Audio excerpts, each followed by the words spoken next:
السلام علیکم ورحمۃ اللہ وبرکاتہ۔ نیو وے انفو کے پیارے دوستو، تخلیق کائنات سے آج تک کے سلسلے کا پارٹ 3 آپ دیکھ رہے ہیں۔ اس سلسلے کے پارٹ 2 میں تفصیل سے ذکر کیا جا چکا ہے کہ زمین و آسمان کے 14 طبقات کیسے بنائے گئے اور ان کا رنگ اور ان کے نام کیا ہیں۔ صدلوکن سمندر جو عرش کے نیچے ہے وہ کتنا بڑا ہے اور اس کا اثر ہماری دنیا پر کس طرح اور کیوں ہوتا ہے۔ پارٹ 2 کا لنک ڈسکرپشن میں موجود ہے۔ اس ویڈیو میں ہم بات کریں گے تخلیق ملائکہ اور ان کے اوصاف کی، ان کی جسامت، ان کے قد، ان کی تعداد، ان کی خوراک اور ان کی موت کے بارے میں۔ پیارے دوستو، جب اللہ تعالیٰ نے عرش، کرسی، قلم، لوح اور زمین و آسمان کے 14 طبقات کو تخلیق کر لیا تو پھر اللہ تعالیٰ نے فرشتوں کو پیدا کیا۔ فرشتوں کو اللہ تعالیٰ نے نور سے پیدا کیا۔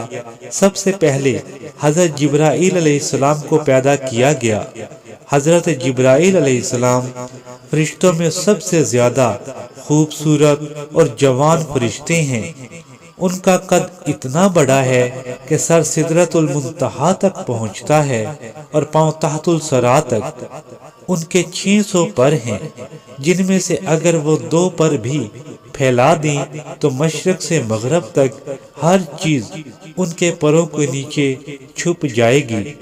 ان کی رفتار اتنی زیادہ تیز ہے کہ پلک جھپکنے سے بھی پہلے وہ 7ویں آسمان سے زمین تک پہنچ سکتے ہیں۔ ان کی عمر کے بارے میں ایک دفعہ حضور اقدس صلی اللہ علیہ وسلم نے ان سے پوچھا تو انہوں نے فرمایا کہ میں اپنی عمر کے بارے میں صحیح سے نہیں جانتا، سوائے اس کے کہ آسمان پر ایک ستارہ ہے جو 70,000 سال بعد طلوع ہوتا ہے، اور میں وہ ستارہ 72,000 بار دیکھ چکا ہوں۔ پیارے دوستو، آپ کے اندازے میں حضرت جبرائیل علیہ السلام کی عمر کتنی بنی؟ ہمیں کمنٹس میں ضرور بتائیے گا۔ حضرت جبرائیل علیہ السلام کو قرآن میں بہت سے ناموں سے پکارا گیا، جیسے روح الامین، روح القدس وغیرہ۔ حضرت جبرائیل علیہ السلام اپنی اصل شکل میں صرف 2 بار زمین پر آئے، ایک بار غار حرا میں اور دوسری بار شب معراج کی رات میں، ورنہ وہ کسی نہ کسی صحابی کی شکل میں زمین پر آتے تھے اور اکثر دحیہ کلبی رضی اللہ تعالی عنہ کی شکل میں آتے تھے۔ حضرت جبرائیل علیہ السلام کے بعد دوسرے بڑے فرشتے حضرت میکائیل علیہ السلام ہیں۔ وہ اتنے بڑے ہیں کہ اگر ساری کائنات کا پانی ان کے سر پر ڈال دیا جائے تو ایک قطرہ بھی زمین پر نہیں گرے گا۔ تیسرے نمبر پر حضرت اسرافیل علیہ السلام کو پیدا کیا گیا۔ حضرت اسرافیل علیہ السلام اتنے بڑے فرشتے ہیں کہ ایک حدیث میں آتا ہے کہ ان کے دونوں بازوؤں میں زمین و آسمان سے بھی بڑا خلا ہے، اور ان کے منہ میں جو سور موجود ہے وہ اتنا بڑا ہے کہ ساری دنیا کے جن اور انسان مل کر اس کو نہیں اٹھا سکتے۔ حضرت اسرافیل علیہ السلام کے بعد حضرت عزرائیل علیہ السلام کا نمبر آتا ہے۔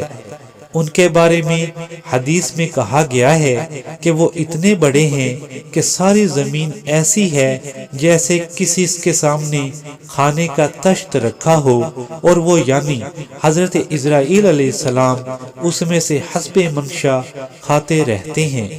اس کے بعد اللہ تعالیٰ نے عرش کو اٹھانے والے فرشتوں کو پیدا کیا، جن کو حاملین عرش کے نام سے پکارا جاتا ہے۔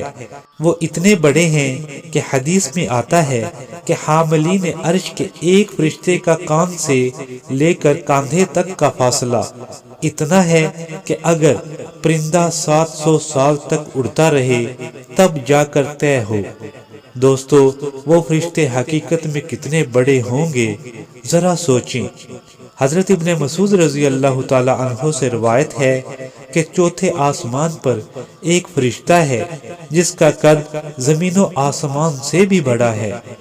ایک اور حدیث میں ہے کہ اللہ تعالیٰ نے ایک فرشتہ پیدا کر رکھا ہے، اگر اللہ تعالیٰ اسے حکم دے تو ساتوں زمینوں اور ساتوں آسمانوں کو وہ ایک نوالا بنا سکتا ہے۔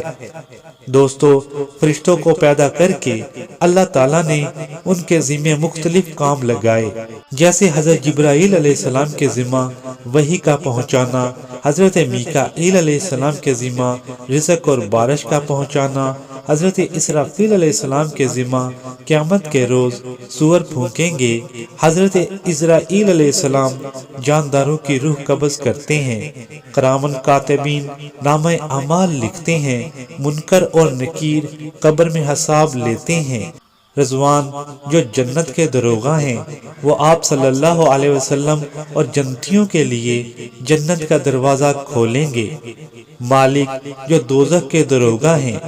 کچھ فرشتوں کے ذمہ ہے کہ وہ مومنین کی دعاؤں پر آمین کہیں، کچھ فرشتے ایمان والوں کے لیے استغفار کرتے رہتے ہیں، کچھ فرشتے انسان کی حفاظت پر مامور ہیں، کچھ فرشتے اللہ کی عبادت کرتے رہتے ہیں، کچھ فرشتے بیت المعمور کا طواف کرتے رہتے ہیں۔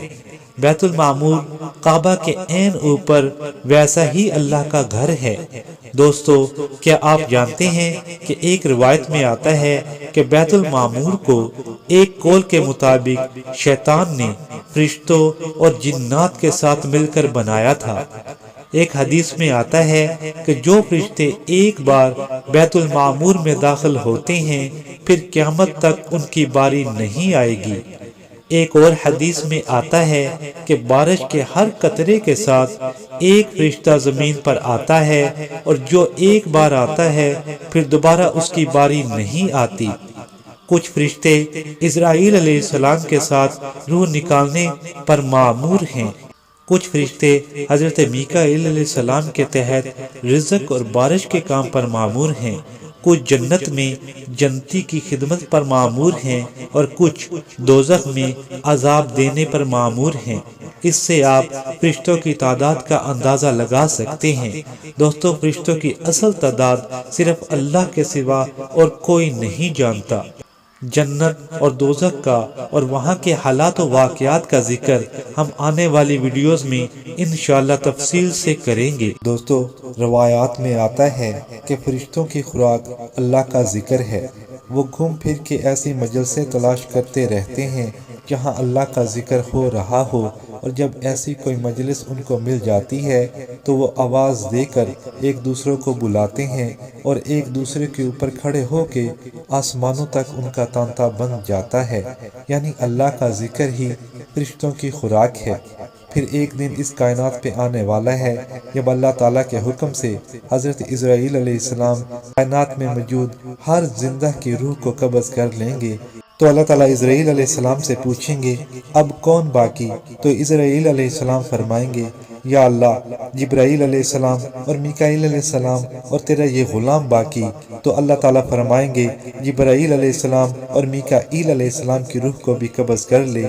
اس پر اللہ کا عرش بول اٹھے گا یا اللہ، جبرائیل علیہ السلام اور میکائیل علیہ السلام کو تو چھوڑ دے۔